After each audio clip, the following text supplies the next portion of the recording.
ætlum að halda áfram með þessa þætti okkar sama viðtalið og við erum komið með góða gesti til okkar, Þórður Snær Júlíusson, framkvæmdastjóri þingflokks Samfylkingarinnar og Stefanía Kolbrún Ásbjörnsdóttir, framkvæmdastjóri þingflokks Sjálfstæðisflokksins. Velkomin. Takk fyrir. Við ætlum kannski að tala eitthvað pólitíkina eftir en við ætlum kannski að einbeita okkur að krónunni og evrunni og verðlagi og vöxtum. Hvernig líst ykkur á það? Flott. Ég er klár. Er það ekki?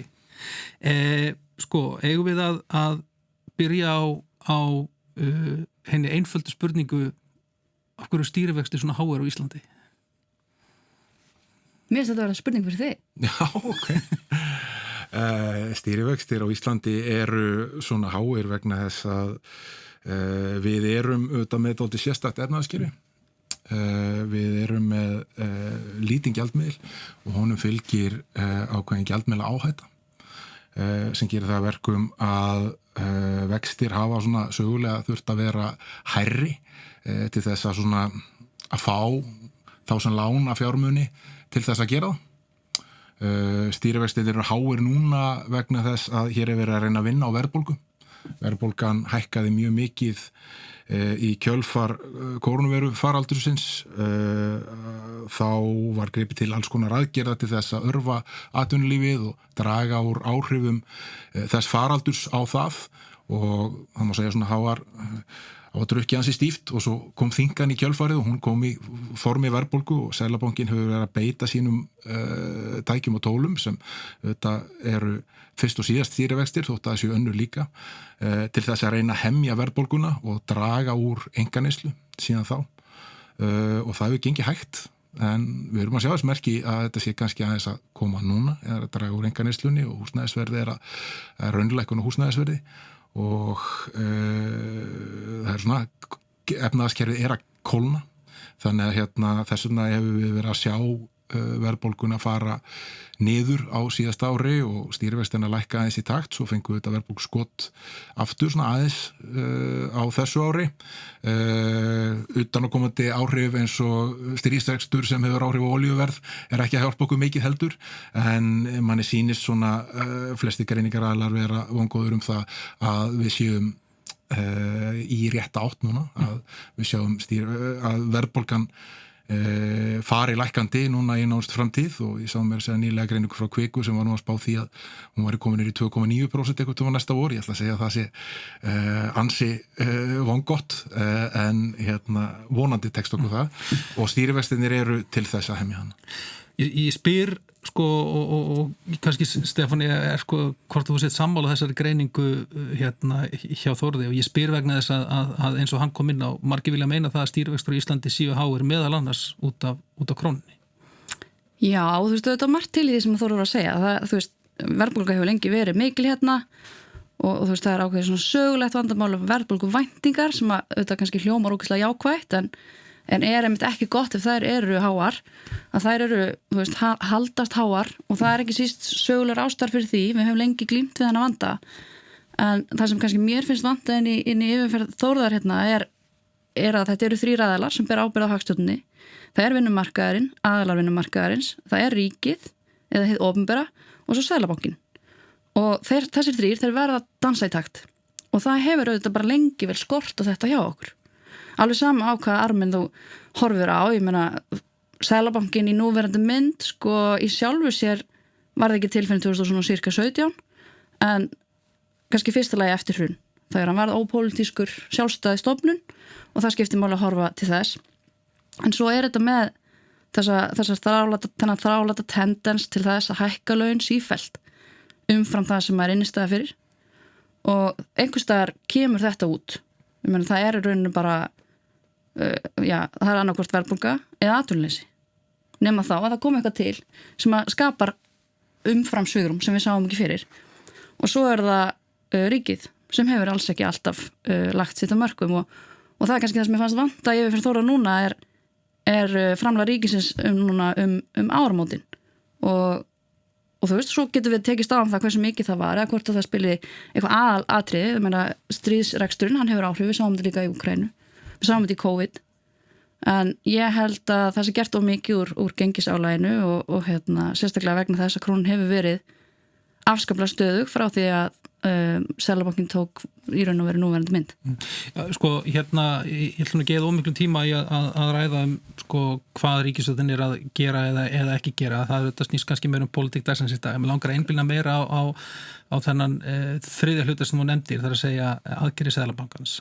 Af því að nú það held ég alveg ljóst að ef við myndum ganga í Evrópusambandið þá myndum við ekki satt, missa það stýritæki til þess að berjast við verðbólgana til að mynda.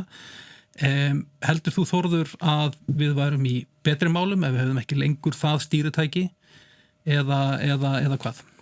Ég held að við erum í betri málum, já. Stýrivextir og verðbólga hafa sögulega verið hærra á Íslandi en þau eru á Evrópusæðinu. Þannig að ef við horfum bara á vaxtastigið þá það augljóst að það eitthvað sem gerir það verkum að þegar þú hluta stærra myntsvæði þá getur verið með lægri stýrivexti og þarfst ekki bæta því tæki með svona jafnmikill hörku og við erum vön, við erum með rúmlega 5, kringum 5 eða rúmlega 5% meðaltal stýrivexti frá aldamótum sem ansi hátt. Þannig að ég hef allan að rauna á væntingar til þess að ef að Ísland myndi ganga í Evrópusambandið og taka upp evru að bæði stýrivextir og verðbólga gætu verið skaplegri en við erum búin að sjá. Ég samt sammála Stefaníu því að það þurfa fleiri þættir að koma til. Það alveg rétt að við erum búin að vera hérna í víxlverkun launa og verðlags úti í óandel á Íslandi og við þurfum að taka á því óháð því hvort við göngum í Evrópusambandið eða ekki.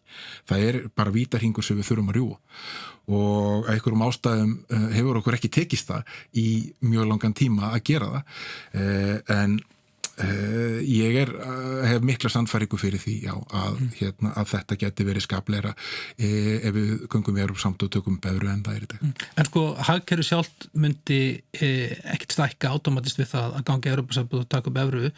Við erum þá vantarlega jafn opin fyrir alls konar utan og komandi sveiflum, jafn opin fyrir áhættum eins og við höfum verið. Hvernig myndi evran eða aðild að Evrópusambandinu breyta því?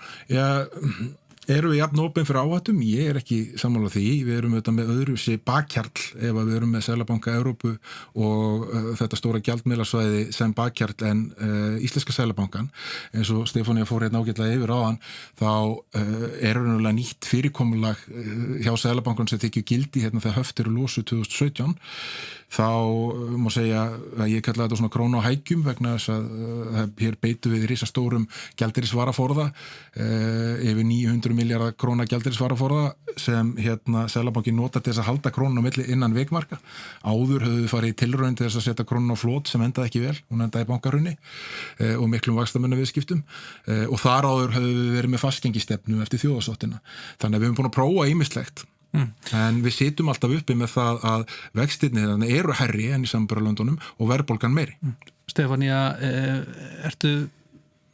ég ger nú eiginlega á fyrir þú sitt ekki sammála því en þessi hugmyndum að við þurfum einhvers konar stærra batteri til þess að aðstoða okkur við að halda niður í hagsveiflum. Kaupirðu það ekki, þann málflutning? Nei, ég meina það liggur alveg fyrir að Evrópski Seðlabankinn hann kemur ekki hérna inn til þess að hjálpa okkur að díla við að takast á við okkar hagsveiflur. Þvert á móti, hann tekur bara kerfið í heild og við erum svo lítil að hann mun vart horfa hingað. Þetta hefur Finnland upplifað. þar sem að vextir hafa ekki samræmst í raun og veru því sem að þeir þurfa.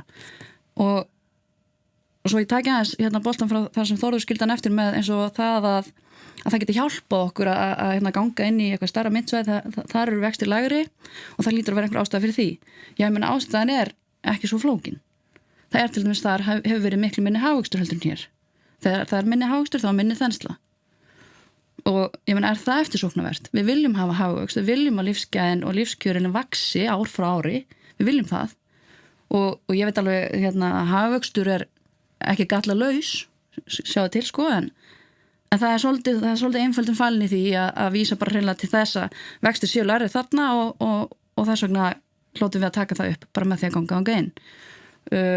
Það er heldur ekki þannig að einhvers konar Íslands álag hverfi með öllu, ég held að Þórður viti það líka og hafi ég bara rætt það sjálfur í viðtalum daginn og ekkert hlaupið að því, það getur enginn sagt sko, hversu mikið lækka vextirnir og þá var algjörlega órætt sko, er það ákjósanlegt af því að það glemst alltaf þessu umræðum háa vext á Íslandi þeir eru ekki af ástæðalaus þeir falla bara ekki að humnum ofan Það eru hagvöxtur. En þeir ekki að hluta til einmitt, þú ert að nefna þetta með hagvöxtin, við erum mjög hagvaxta drifið hagkerfi, við erum mjög háð því að fá inn svona reglulega þessi innskot frá hvað sem það sko óunnið góð loðnuvertíð eða innspýting ferðamanna, ef við einhvern veginn höfum svolítið keyrt hagkerfið áfram á þessu.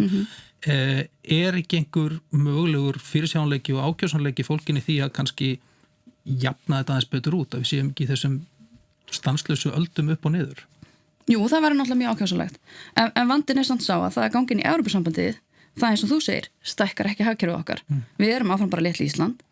Loðnubrestur hefur áfram sömu áhrif á hagkerfið Ísland og hann hefur í dag nema það að krónan getur ekki gefið eftir. Við getum ekki brugðist við með stýrivaxtalækkunum að hækkunum eftir hvernig svo sem áfallið er. Og ég hef ágjörð þessu, ég meina við erum áfram mjög næm vegna þess hvað við erum lítið hagkerfi fyrir svona utanakomandi áföllum sem við höfum enga stjórn á. Svo annað eitthvað sem kannski sjálfskapað. Þið veitir, það nú alveg eitthvað þannig til, sko. Of mikið í ríkisfjármálunum, of lítið og svo framvegis. En þessi utanakomandi, meina eldgos, loðnubrestur, allt í einu eitthvað ferðamannabúm. Þú veist, við fáum eitthvað innskot í einhverju bíómynd og það bara vilja allir koma og skoða Seljalandsfoss. Við ráðum ekkert við þetta. Það breytist ekki með Evrópusambandinu. Hvað segir þú, Þórður? Heldur að Evrópusambandið sé leiðin fyrir Ísland til þess að svona jafna út þessar hagsveiflur? Ég held það, já. Ég held að við fáum meiri fyrirsjáanleika og meiri stöðuleika og meiri, ég held að komi óhjákvæmilega líka bara meiri ægi með því að við höfum ekki lengur þennan möguleika raunverulega að bregðast við með þessum hætti sem Stefanía fór oft ágætlega yfir áðan að svona beita til dæmis einhverju formi gengisfellinga til þess að jafna okkur á þessum sveiflum. Ég þeirra skoðunar Ísland sé orðið þannig að styrkleika. Við erum komin með fjölbreytt atvinnulíf, en mun fjölbreyttnari við vorum með. Við erum ríkt land sem stendur vel með mikinn mannauð og það eru tækifæri fyrir okkur að halla okkur betur inn í stöðuleika en að vera að bregðast alltaf við í þessu svona rússíbannahagfræði eins og við höfum verið að gera hingað til. Hagvöxtur sannarlega ekki gallalus og Íslandi hefur hann verið meira minna frá 2018 enginn á mann. Við höfum rekið hann áfram á fólksfjölgun. Hann hefur haft gríðarleg áhrif á alls konar önnur svið samfélagsins, meðal annars innviði, húsnæðismarkað, mjög mikið vegna þess að stór hluti af aukningunum okkar núna á undanförnum árum hefur verið í gegnum ferðarþjónustu. Það hefur komið mikið af fólki til þess að vinna í henni, frábært fólk sem hefur gefið okkur mikið og margir kostir við uppgang þeirra greinar, en líka gallar. Það hefur líka verið þannig að hluti af húsnæðismarkaðnum hefur verið tekin út af íbúðamarkaði til þess að hýsa ferðamennina. Þetta orsakað það að við höfum verið með tvöföldun á húsnæðisverði og mestu hækkun á húsnæðisverði innan OECD á mjög skömmun tíma og það hefur skilað því að við erum með fólk sem að stóran hluta af fólki sem að vinna fyrir laun í landinu sem í vandræðum með vextina sína. Það að segja að vextirnir eru að gera það verkum að húsnæðislánin þeirra eru mun dýrari og eignamyndunin mun hægari en hún í Evrópulöndunum og þetta það sem margir eru auðvitað að horfa. Sko, Stefanía, og í þessu felst mikill stöðuleiki. Já, Stefanía, það virðist vera þannig þegar ég fór að skoða hvernig vaxtaþróun hefur verið í þeim ríkjum sem hafa gengið í Evrópusambandið, þá hafa þeir leitað niður á við. menn ekkert alveg sammála það hvort það sé inngangan per se, kannski bara það að ríkin hafi farið út í eitthvað aðgerð heima fyrir og beitt sér þá sérstaklega til að ná fram meiri stöðuleika í sínu ríkisfjármálum. En það virðist eins að vera svona tilhneigingin að vexti fari niður. Ég veit að þeir sem svona eru andvígir inngöngu í Evrópusambandi, þeir segja að það ekkert að vísin að róa með þetta, það ekkert víst að vexti hér fara eitthvað niður, sko, þóttu ganga í Evrópusambandi og taka upp evru. Hvað það? Þú veist, að því að það sem að reyna átt að sjá að jáhliðin segir, hér mun bara fá við gull og græna skóa og vexti fara niður, þið segið nei, það bara alls ekki þannig, það ekkert örugt með það. Hvað það sem þið horfið á þegar þið reynið að greina mögulega áhrif á vexti á Íslandi með inngöngu í Evrópusambandið? Sko ég held að þarna líka kannski smá miskilningur. Sko ég allavega alveg þar að ef við ætlum í Evrópusambandið og ætlum að taka upp evruna, þá verðum við að ná niður vöxtum. Við verðum að ná niður verðbólgunni. Það bara partur af prógrammið sko. Og það eru margir sem segja ef við ekki að gera það bara hvað sem Já, það akkurat máli. Við þurfum að gera það og við þurfum að gera það sjálf ef við ætlum það inn og taka upp evruna. Þannig að ég spyr á móti bara af hverju gerum við það þá ekki bara. Þú talar aga og ég meina þetta ekkert, þú veist, það alveg rétt, það er til svona konsept sem hérna svona akkeri, þú veist, í þessu, ég meina, þetta gulrótin sem við þurfum til þess að ná þessu, ég bara ekki samfærð það, þetta þvert á móti, þetta verður og okkar verkefni, hvort heldur sem spurningin hver ertu til í að fórna og ég held að þar séu við botna grunn ósámála, þeir sem eru hlindir aðild að Evrópusambandinu og þeir sem eru það ekki, að fórnarkostnaður sé óásættanlegur. Sko, og þó þetta sé okkar höndum, þá hefur þetta einhvern veginn ekki gengið hjá okkur. Nei, og það bara, þú veist, það staðreynd. En við getum þá ekki einhvern veginn ímyndað okkur að Evrópusambandið sé lausnin. Hvers vegna? Það vantar alveg þá svarið við því. Hvað Evrópusambandið að koma með sem að leysir þetta? Það kannski það að ef við getum ekki tekið hagsveifluna út í verðbólgu eða í veikingu krónunar, að við munum fá atvinnuleysi í staðinn. Af því ef við leyfum hagsveifluna að ganga yfir, þá fáum við atvinnuleysi í staðinn. Ef við ætlum ekki að breyta neinu hérna hjá okkur, skiljiði. Og það þá kannski það sem við erum að tala að við viljum það ekki og það sé þá aga akkerið sem okkur vantar. Sko Þórður, þetta eitt af því sem hefur einmitt verið rætt, það að segja að þegar mann eru að horfa á atvinnuleysistölur í Evrópu, þar eru aðrar heldur en hér, hvað sem maður horfur á atvinnuleysi heilt yfir, atvinnuleysi hjá ungu fólki og svona í fræðunum oft talað það að atvinnuleysi sé stundum kostnaðurinn við það að ná niður verðbólgu eða halda verðbólgu niðri.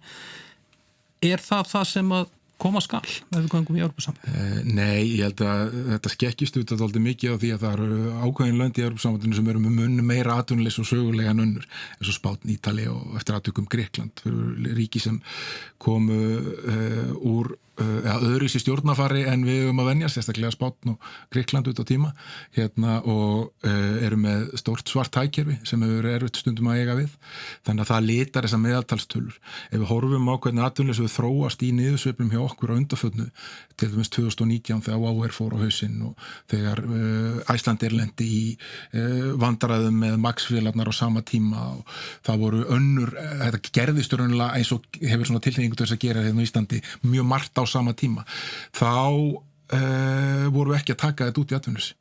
Þú veist, það ekki þannig að þá var svo bara atvinnuleysið eins og eins og það gerist bara í Evrópu, það var bara haga sem við svipuðum hætti og ef við horfum á COVID-tímanum við fórum atvinnuleysið upp í tæplega 18%, hagsveiflan var ekki að verja okkur fyrir atvinnuleysinu þá, þannig að við erum líka ekki búin að kannski að snerta á því sem eitt af stóru þáttunum í öll saman, sem þetta verðtryggingin, sem ástæðan fyrir því að við erum að standa frammi fyrir því að fólk þarf að borga svona mikið af húsnæðislánum sínum. Sá sem lánar peningana, hann tryggður fyrir því að fá raunvirði þeirra tilbaka í gegnum verðtrygginguna.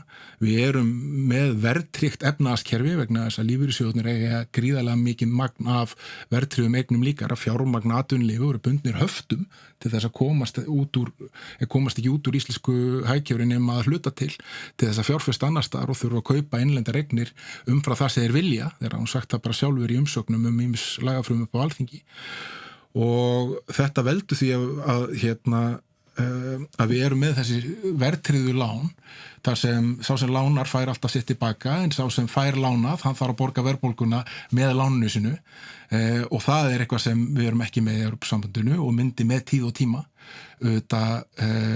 ætti að eyðast út hérna á Íslandi, myndi þetta ekki gerast 1, 2 og 10 og ég líka, svo ég bara sé alveg skýr með það, þú sagðir gull og græni skógar með það ég að ganga Evróps, það ekki þannig.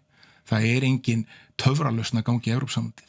Það eru kostir og gallar við það. Ég held að það séu fleiri kostir fyrir flesta á Íslandi með því að fá lægri vexti á láni sín, með því að fá lægra verð á nauðsynjavörur, með því að fá aukna samkeppni, með því að minnka fákeppni, en svo verður fólk bara máta við því. Hvað segir þú það, Stefánia? Þessi umræðum verðlag til dæmis, hún hefur verið svolítið áberandi og það menn ekki alveg sammála mögulega áhrifa á verðlag á Íslandi við inngöngu í Evrópusambandi. Hvað stendur þú í því? Ef ég mætti bara örstutt við varðandi atvinnuleysisþróunina, sko. Mér alveg sama hvernig atvinnuleysið á Spáni eða í Grikkland eða annað. Það sem maður að reyna að benda á allan að ég að þú getur valið ef þú ætlar ekki að bregðast við þessum innlendu þáttum sem eru vandamál hvort heldur sem við erum í Evrópusambandinu eða við erum bara með krónuna, að þá tekur hann út með krónuna, þá með verðbólgunni eða með evruna, með atvinnuleysinu. Atvinnuleysið og toppurinn sé kannski svipaður og hann annar staðar, þá erum við fljótar að jafna okkur. Það verðbólgan sem setni að jafna sig. Þú veist, ég meina þetta eru fórnarkostnaðurinn og mér finnst ekki nóg rætt þetta.